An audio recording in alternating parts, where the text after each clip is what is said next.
nossa primeira sessão pública era ele, na altura, adjunto do Sr. Presidente da Câmara da altura, foi a única pessoa que apareceu na sessão. Tivemos digamos que nós tivemos um crescimento de muitos porcentos, se a gente for fazer as contas, face a essa primeira sessão. E a verdade é que na altura nós dissemos, pronto, só está uma pessoa, mas fazemos a sessão da mesma.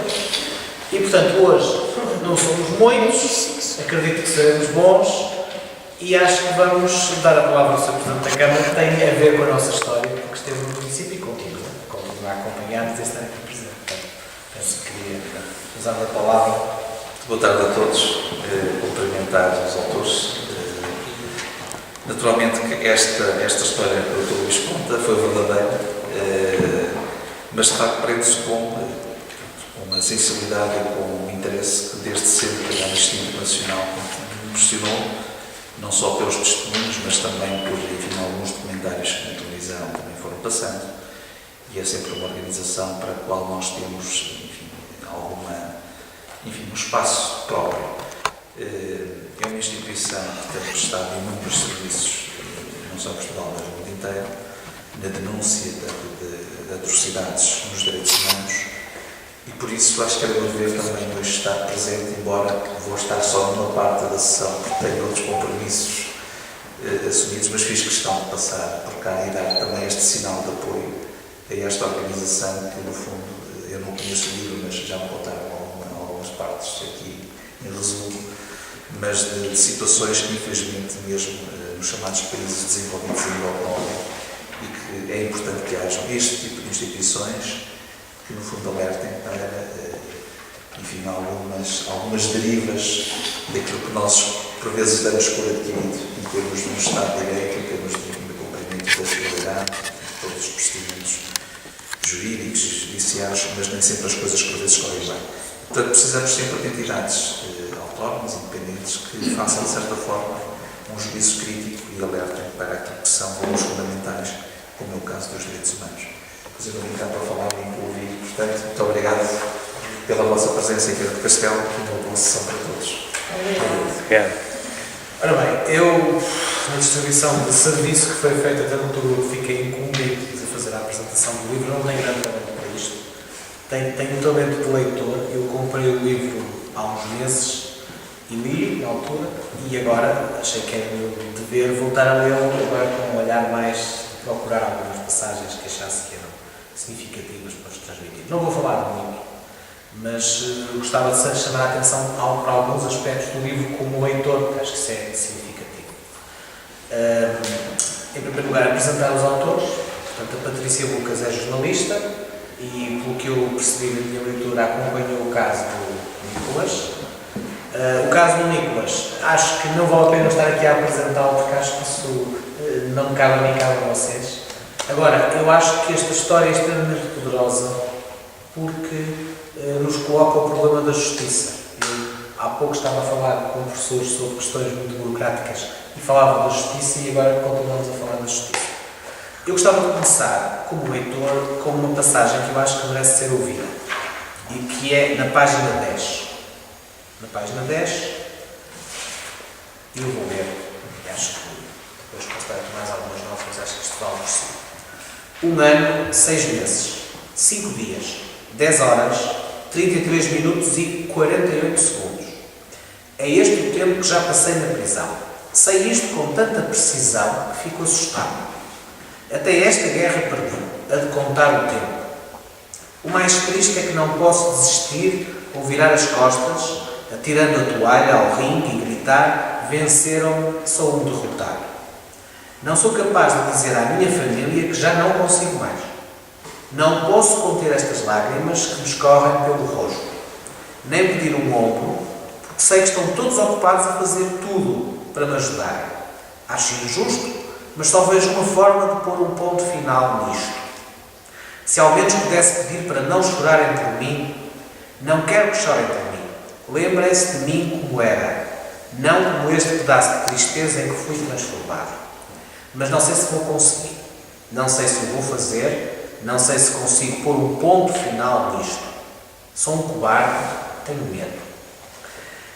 Esta passagem, penso que depois vocês vão explicar em que contexto é que foi escrita, E coloca um problema fundamental que eu acho que o livro coloca, que é o problema de alguém que é profundamente injustiçado e que, por si próprio, com um conjunto de competências sociais, nós diríamos nas escolas hoje, que o livro evidencia, e com a ajuda fundamental da família, porque a história familiar é realmente comovente, conseguiu vencer uma injustiça poderosíssima de um Estado poderosíssimo. Se eu tivesse que vos enumerar os temas do livro, sempre passado, convido sinceramente a que leiam. Há aqui uma história que teve lágrimas de desespero, calculo que houve momentos de profundo desespero. É uma história muito importante para a amnistia, porque fala, por exemplo, dos problemas da vida prisional e da forma como as cadeias se organizam para que sejam cumpridas as penas de privação da liberdade. Coloca o problema da prisão perpétua.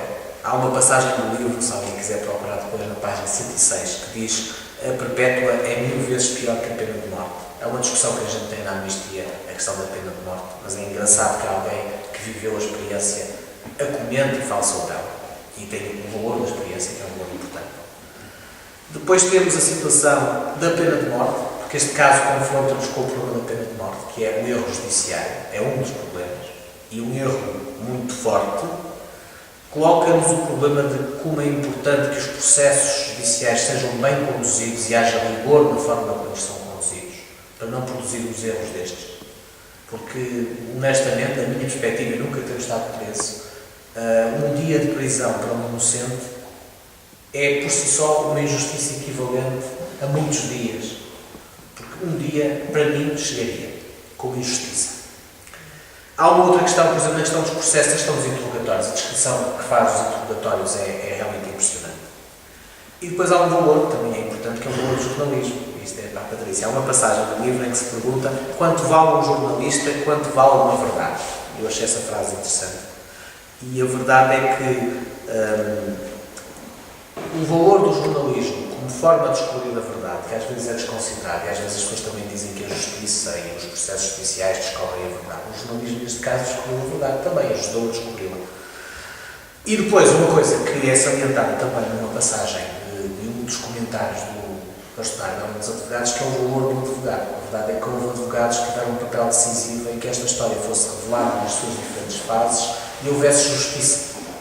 E às vezes nós desconsideramos a profissão do advogado, mas a verdade é que os advogados, em Portugal não é assim, porque até estão situados num lugar do tribunal diferente dos outros intervenientes do processo, mas os advogados são essenciais para que haja justiça, para que haja o tal contraditório que às vezes se fala tanto. Neste caso, o contraditório numa primeira fase não foi muito forte, felizmente que houve condições para corrigir o erro, e o Nicolas está aqui hoje para nos falar da sua experiência e nos dar um testemunho que eu acho que vai ser poderoso sobre isso. Há uma personagem no livro que eu já agora, como leitor, gostava de saber se eventualmente há novidades acerca dela. Uma personagem, no sentido de que uma pessoa que aparece no livro, que é a guarda do tribunal. Eu achei a história realmente tocante. A história realmente tocante. Não sei se depois vocês poderão explicar, mas muitas vezes nós não valorizamos o papel dos indivíduos no tipo de situação em que as pessoas às vezes são obrigadas na justiça. E na história há aqui uma referência a um indivíduo concreto que tem um papel muito importante e que atua como um indivíduo. E nós que somos dos direitos do homem, os direitos humanos, se quiserem dizer, como nós gostamos de dizer, temos que valorizar o indivíduo. E aqui houve um indivíduo que teve um papel importante, num dia importante para si e que mostrou esse lado da humanidade que ultrapassa a própria lógica dos processos e da justiça e dos tribunais. Eu gostei muito de ler o livro, já o li 2 vezes. Vai haver provavelmente aqui passagens, sou professor de História, vai haver aqui algumas passagens que de vez em quando estiver a falar de questões de direitos humanos, vou mostrar aos meus alunos do ponto de vista do testemunho, porque eu acho que o testemunho é muito importante nestas questões. Quando nós colocamos os direitos humanos como questão abstrata, perdemos esse sentido concreto do testemunho. Estamos a perder muito no processo formativo até dos alunos. E eu vou-me calar, porque não tenho que falar mais, e dou a palavra a qualquer um de vocês que queira começar. Patrícia, Lucas e Nicolas são os autores do livro.